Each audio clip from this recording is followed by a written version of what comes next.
for not being on holiday and coming to gather today. I'm so pleased to welcome Eili O'Connell to the gallery and Kissane. Sean is probably the most innovative curator at the Irish Museum of Modern Art, and he's here in his hometown to introduce the work. Eili was born in Derry, and she is emphatically Irish, despite what the English art establishment think. Her accolades are really too many to mention. I'll just say that she's represented her country in the Sao Paulo, Paris and Venice Biennale. No, not Ireland, Venice, that was Britain. And architecture, it was the Architecture Biennale, so it's not a confusion around that. Yeah. She has many prominent installations of public art in Ireland, the UK and throughout Europe. And with that, I'm honoured to hand over to Sean. Okay, to discuss the work. that was very quick. We're going to do a little walk around the room and speak to the work, maybe to try and open it up a little bit. So step away, please. Step away. Out. He's very out, bossy. Out. Which is good. And hello, how are you? Good to see you. How are you? So we're going to start with this group of drawings, which are from recent enough. They're recent enough, 2023, and blue and white and abstract. But tell us about the materials you chose to use. Well, this is a paper that I got from Kaiji Papers, who work in Nepal, and they just use all the local kind of vegetables, whatever, paper pulp. They make paper pulp out of, I think they recycle things as well. But this is, I forget the name of this paper, but I do know that they only make it in small batches, and they make it on a piece of stone. So it's really smooth. It's the smoothest paper I've ever worked on. And I use the white ink, and it's just such a lovely sensation drawing on a very smooth surface. And the ink just sits on top of it really nicely. So, and it's very meditative, you know, when I'm drawing these things. So for me, the thing that I think jumps out is that Eilish didn't paint the paper. This is the colour of the paper. And it is the natural dyes. Yeah, they use indigo. It's a very traditional process in terms of natural indigo and these natural pulps. And the process is many hundreds of years old and hasn't changed. And as we said, it's done in Nepal by craftspeople. So you're keeping the practice alive as well by using it. And so in fact, your part in this is just the white ink. Yeah, like the shapes are all different shapes. So. And I just kind of start just drawing lines, arcs, and then the paper kind of dictates to me what I'm going to do on it. Yeah, you know so what I mean? you say you kind of take a risk in terms of what you buy as well, because every sheet's going to be different. You don't know what the colour is going to be. Yeah, like I order it online, and they make lots of different papers, but like I don't know, I haven't felt the paper, you know, so I'm kind of ordering it, imagining it, and then it turns out to be brilliant, so which is great. And then you respond to the form of the paper and the shape. Yeah, the irregular kind of shape of it. And so one of the things I sort of like about these in particular is that the paper shape and the colour and the process of the making is very ancient. It's a tradition that's still alive, made by these Nepalese craftsmen so very far away and not within the Western tradition. And then you overlay that on that something which is very distinctly from that Western abstract tradition, which is the line. So it's like abstract Agnes Martin and Louise Bourgeois and all of these other people who've used that form of abstraction and line making. So I really love that there's this fusion of those two traditions happening within these apparently simple works. And then you carry the same colour and the same line making into this, which is a jesmonite form. Yeah. So tell us, what is jesmonite? Well, jesmonite is like a modern version of plaster. It's a bioresin, and it's brilliant because I just mix a powder and a chemical together, and I can mix it with different ratios. Like I can make it very watery, you can pour it into a mold, or you can make it like clay. And the beauty is it goes off really quickly. So, but I have to work really quickly then. And so I make very tiny batches of it, and I just layer up the batches and sand them down. And like when I'm making these little lines in the paper, it's kind of like the way I build this with the little, you know, with a palette knife. I use painter's palette knives actually to layer it up and sand it up. Tons of sanding, and I just think then when I draw on it, I'm sort of emphasizing the fact that it's made by hand, like layering, you know, layering up to this thickness. So Does it heat up when you mix it? it gets a little bit hot when it's going off, but yeah, it goes off really quickly, which I love because I'm really impatient, you know. So. It strikes me that it looks like almost a maquette for one of your enormous public sculptures. Yeah, but I wouldn't do a big wall piece like that. Well, I might actually. I Imagine might. taking it out and it could be there beside the Never river say never. at an enormous scale. I think when I'm making, it's very different. A wall piece is very different to like a 3D piece because you've only got half the problems, like 180 degrees as opposed to 360. And so I have more freedom with wall pieces, weirdly. And I also like the fact that it defies gravity. You know, it's just hanging there. You know. And it's sort of heavy but weightless. And Yeah. it's almost, it reminds me of corrugated cardboard, the way the lines suggest this openness. Yeah, and they draw your eye around. I want you to look at it like this way, you know, it kind of like it's... The other thing that strikes me about this is that it is an abstract sculpture, but it also combines drawing.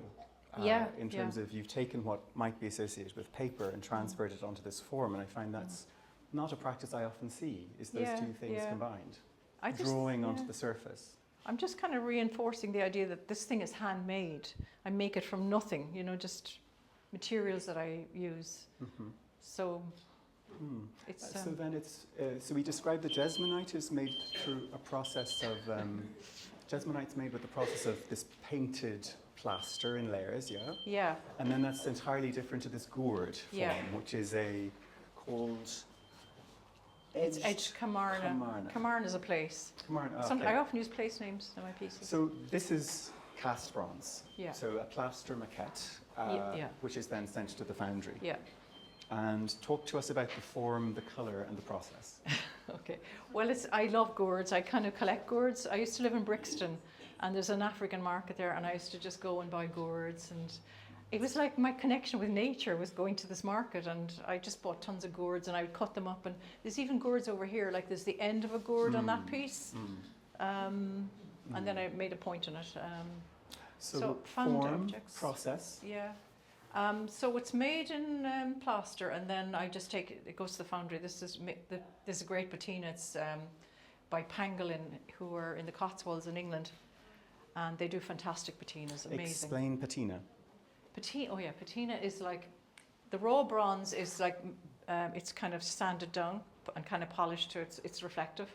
And so bronze will actually develop a patina. If you just leave it out, it'll just go black, you know, maybe sometimes blue. But so when you patina with chemicals, you're speeding up the process You're painting. You're painting. Yeah, exactly. It's just, and I literally do it. But you don't know what the colour is because you're painting with an acid or a chemical. No, but you do know if you do, like if you've got experience. So, but I have actually done patination myself, and what you do is you hold the torch and you put on the chemical and you just stipple it like, and you're using your two hands. So it is very. So it's another painting onto the surface.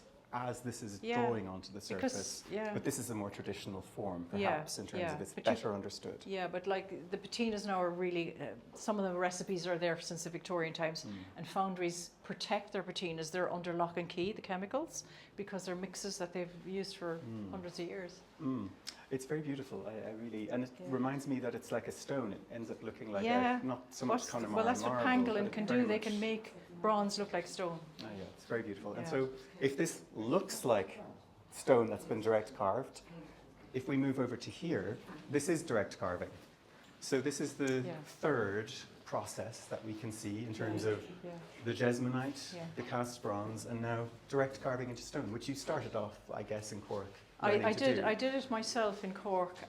For many years. Yeah, I've only done like 2 stone pieces direct myself carving because I never had any compressors or anything. So, and I was more into welding when I started out. So, years ago I was invited by the Royal Society of Sculptors to work in Pietrasanta. It's very traditional, you know. In Carrara in Italy. But actually you needed lots of money to go out there and live there and all that, and I didn't have it. But then I got a commission for from Avalon in Dublin, and I decided I'd make a stone piece, and so that I got connected up with all these people in Pietrasanta. And it's like, there are artisans there, and like all their families work in the stone. They own quarries, and they're just brilliant. They're amazing, and people respect them so much. They're like superstars. So Yes. anyway, so I started using the white marble, which is everywhere, but then I started going around the stone yards and I discovered, oh my God, you can get blue stone from Brazil. This is a blue sodalite from Brazil. Yep. Really hard to get, actually, and very expensive. But you'd love lapis lazuli, but you cannot. It's in Afghanistan. They don't even mine it. So this is the nearest I can get to that. But I made that in Jesmonite first. I make it in Jesmonite and then send it out to the stone people, and you choose the piece of stone, and I choose a piece of stone, and then they work directly into it. Yeah. But they have lots of new technologies as well in terms of laser guides and so on, I think, or do they still just go directly? No, by well, eye? there's big companies out there who say, oh, we can make a big, huge thing like David, and they can't. Like the computers only do little ridgy lines, the robots. But there are some things that, like really complicated things that only a robot could do, which I think is really interesting. Because even it's just all little lines, and then they have to hand file it back, so they still need their skills. Yeah.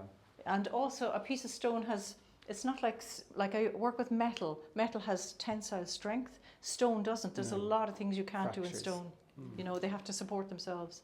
And sometimes, like I bought some sodalite and it had crystals inside it, and you hit the crystals and that's it, you can't use it, So you have to be prepared to take a risk. It shatters. Yeah. But I suppose in terms of the history of sculpture, this is it, direct carving, in terms of what was that's how, the top of the hierarchy of materials. And you see I'm stroking it. It's like, why is he stroking it? It's basically, I'm a museum curator. I'm the person who's always going to shake it. You stop. Get that child away. Get that child out.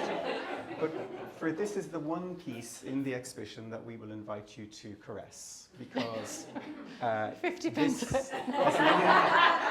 As long as you don't knock it off its plate, no harm will come from the acids in your hand, because it can just be polished clean. Whereas everything else, you will damage the patina.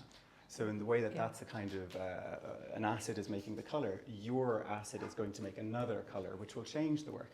This will not be affected. So almost like it'll make these. Eventually, and you see that kind of, St. Peter's toe in, the Vatican is worn away from kissing. But actually, if this is marble, if this is my white marble, I wouldn't let you touch it. No, because we get all dirty. It gets dirty. And then I remember the first time as well, I hired a very expensive conservator to clean a piece of alabaster. And she just started going, I'm paying you all this money to spit on this artwork? And she said, salivary amylase. What? It's salivary amylase. They can't make it in a factory, but it will break down the sugars on the surface. Serious? Salivary. That's So crazy. you see the conservators spitting on the cotton.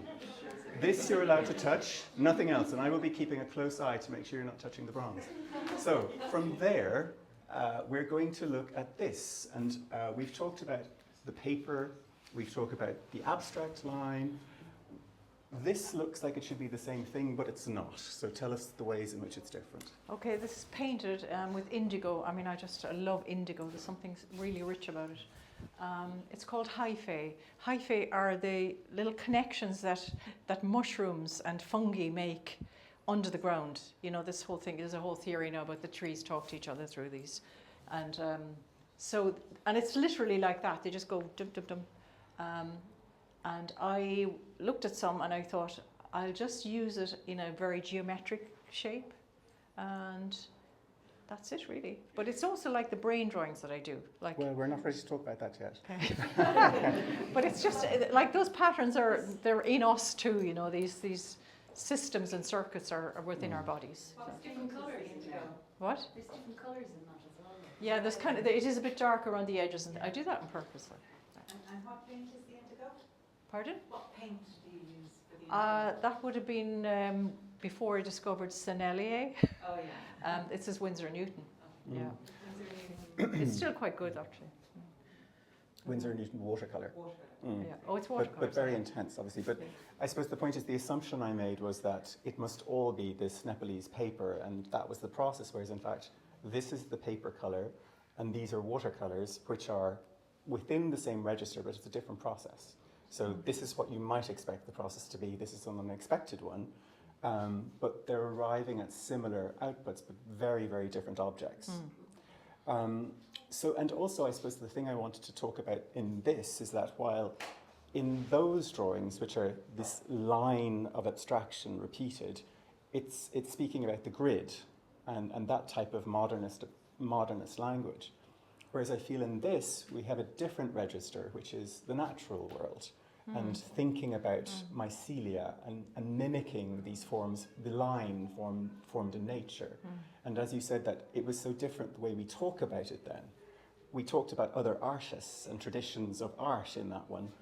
And then you said the trees are talking to each other in this.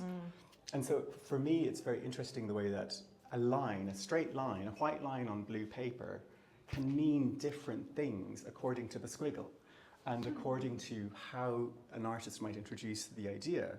And so pure abstraction is never pure abstraction. It can always do different things according to how one reads it, of course, but also, I suppose, the artist's intent. It looks like an iris, of course, as well. It has all of this circle, all of these different ways of thinking about it. But as she said then, we find something similar here. So if we move the other side, whoosh, whoosh, whoosh, whoosh. Can I go back to the last window there? Yes. Hollow.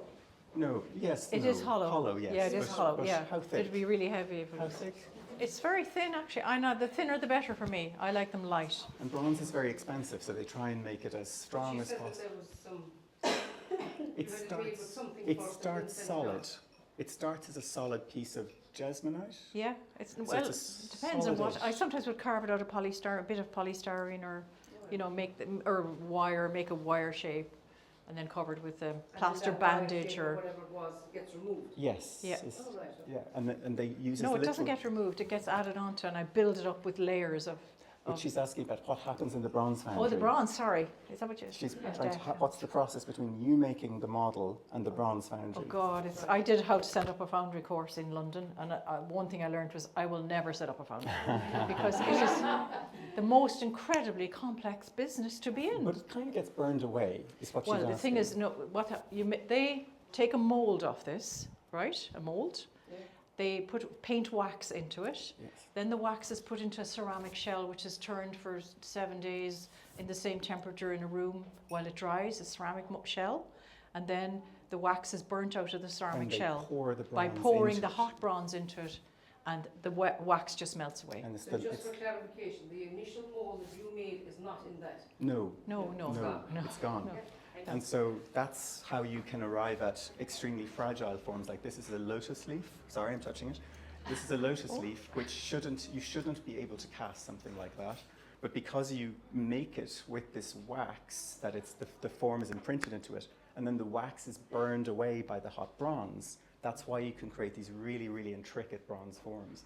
But the thing that's initially made is always destroyed through the process. Unless there are other A burnout. sparteries and things survive, but that's different. What? Now, we were talking about mycelia, which are these under the ground, under the soil, these enormous networks that we think can communicate and think and pass energy among. And then you saw, this is the brain, Yeah, the human brain. yeah. So, Yeah, where do I start? I'm fascinated by the human brain, and I've looked at lots of images on the internet, and then I did a thing with Trinity College, a molecular medicine department, and they had a confocal microscope, which is literally, you can look at tiny, tiny microscopic things in your body. And you're looking down this microscope, and they can actually scan these things, and it's like watching a movie down a microscope. And a tiny cell looks like a universe. It's just incredible. So I made these drawings then, a series of drawings based on there's high tech and then there's low tech. Then there was Cajal, who way back in like 200 years ago, he was a Spanish physician, and he was fascinated by the human brain as well. And he wanted to be an artist, but his father made him do medicine. So he invented a thing called the Golgi dyes. These are a system whereby if you want to see through human tissue, like a tiny bit of tissue, if you dye it with a dye, you can see the layers, and you can see it shows up incredible things by just dyeing things. You can show the thickness and the thinness. So I was fascinated by his drawings which were just done by observation, you know, in a microscope. And so I did these little imaginary brain drawings, and I did that like in 2011, and I thought it was terrible. I just let it go. And then when COVID came, I took out all my old drawings, and I thought, well, now's a chance to actually go over all these drawings, decide if they're worth keeping, just destroy them, you know. So I just did this painting, and with the Algerian crimson watercolor, and it just suddenly made the thing come alive. So Because I guess now it does look like a cut through the brain in terms of the red color suggests I think it's that. very woomy, actually. Yeah. Well, it has different registers, but And then it's called That Flesh is Heir To, which is from Hamlet. Hamlet, that flesh is heir to, right? Yeah. So, however, there is more going on. Tell us about the tadpole little drawings. What are they? Well, These they're little- neurons, and there's things called dendrites, which are the little connectors that connect the neurons. And you get an idea by two neurons connecting chemically and electrically, which is amazing. That's how you get an idea. Like, so I'm kind of fascinated by how our brains work.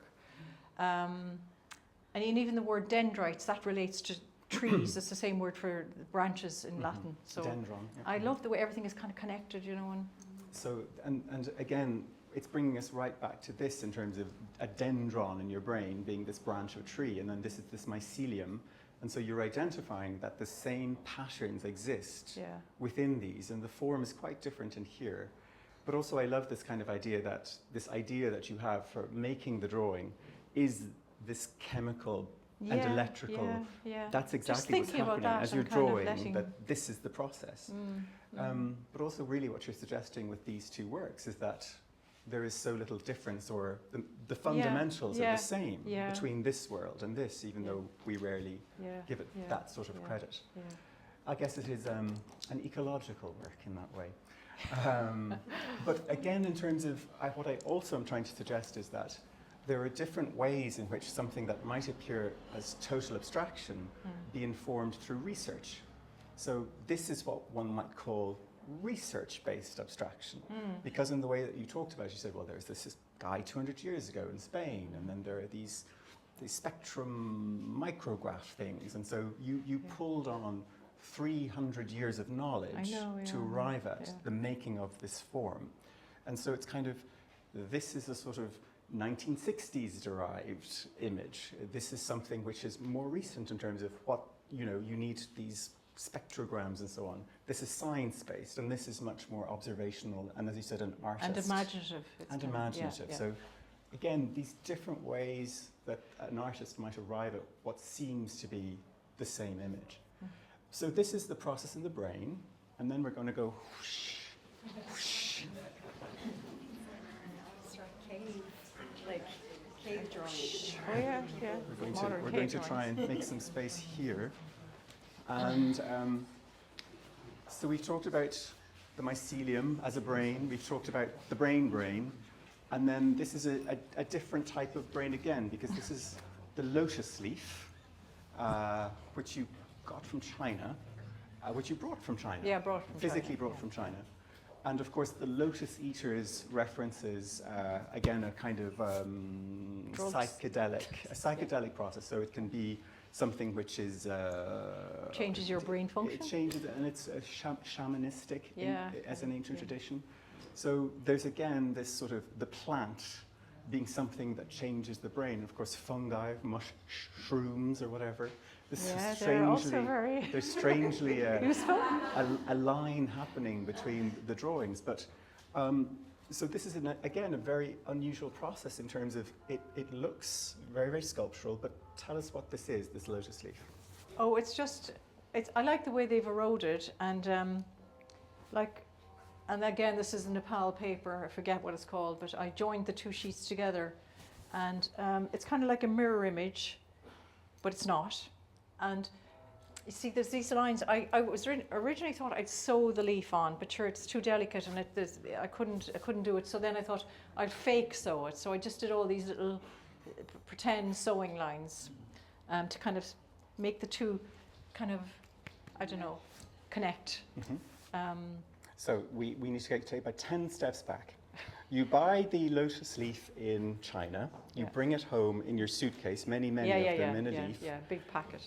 They end up drying, obviously, and Yeah. breaking apart. Yeah. And you then have to work with that. You have to Yeah. work with the erosion, is what you describe it Yeah, as. yeah. The erosion of the leaf. Yeah, So then you match the leaf to another piece of Nepal paper. So you think you Yeah. choose your paper, you decide I'm going to do this 2 rather than 1. That's already yeah, a choice. yeah. Stitch it together, press it on with not a PVA, some kind I of actually light backed glue. the leaf with a Japanese washi paper, Washi so paper, because the leaf was so, it was like brittle, very brittle. But I think they'll last forever. They you won't. know. And If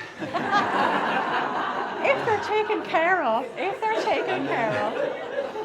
No, if they're taken care of, I actually believe, I really believe they will. good. Yeah, I believe So that. then after that, the Yeah. drawing goes on. Yeah, And so it's yeah, sort yeah, of, yeah. there are a number of Yeah. process decisions taking place where Yeah. you match the materials and then the line is exactly the same as where we started, which is the dot, except then you describe it as sewing. So how do you communicate that? It squiggles at the end. Yeah, it on a goes little loose journey. like a thread. And so I understood immediately the Yeah. sewing. And Yeah. in fact, I thought Okay. this was sewn Good. until you Haha. explained it. Yeah. But just in terms of it's the exact same line, squiggle it, and then it's doing something different. Yeah. And then you described how, of course, sewing was a real tradition among the women yeah. in your family as Yeah, well. no, So I it like, becomes yeah, this like other I've thing. always been sewing and making things, and like when I learned to weld first, it was, to me, it was like sewing 2 pieces of steel together, and I found it really easy, very easy. And women are really good welders. Hmm. You know, we're really very good. You're not the first person I've heard to say Yeah, that. yeah, But so I guess, again, what I was trying to suggest perhaps is that the register of this changes on so many levels when you say it's sewing, because Yeah. it buys into this other vernacular tradition, which is thought to be feminine, but it's historically not. But that it's sort of bringing so many different ways of thinking about gender even in this work, but it doesn't allow it because of the way that, I think, because of the way that you've brought these other materials into play.